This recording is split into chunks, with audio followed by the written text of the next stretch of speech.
आज हम लोग बात करने वाले हैं बचत फलन यानी कि सेविंग फंक्शन की। उससे पहले जानते हैं कि बचत या सेविंग क्या होती है। देखिए विद्यार्थियों, कोई भी व्यक्ति अगर जितना भी पैसा कमाता है उसमें से दो ही काम हो सकते हैं, या तो वो पैसा खर्च कर देगा और जो खर्च नहीं कर पाया है वो पैसा बाकी रह जाता है, जिसको हम लोग बचत कहते हैं।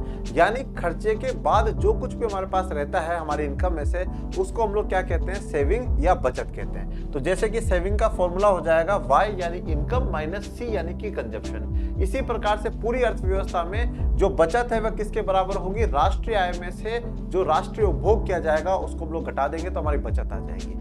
तो बचत फलन क्या है? तो बचत फलन बच्चों राष्ट्रीय आय और सेविंग के बीच में संबंध दर्शाता है कि राष्ट्रीय आय बढ़ने के साथ सेविंग पर क्या प्रभाव पड़ता है। तो ये दर्शाता है कि जैसे जैसे राष्ट्रीय आय बढ़ती जाएगी वैसे वैसे हमारी बचत बढ़ती जाएगी।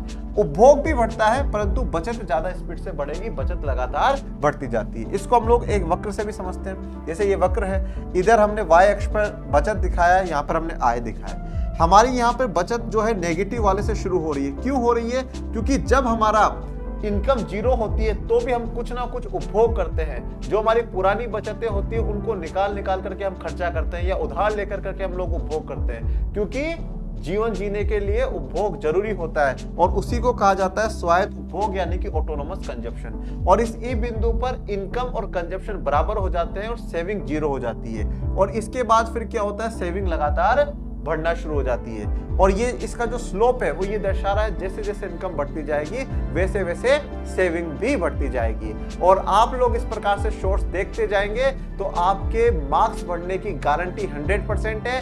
ऐसे शॉर्ट्स देखने के लिए चैनल को सब्सक्राइब करें, लाइक करें, शेयर करें। इंस्टाग्राम चलाते हैं तो हमें फॉलो करें। Thank you so much.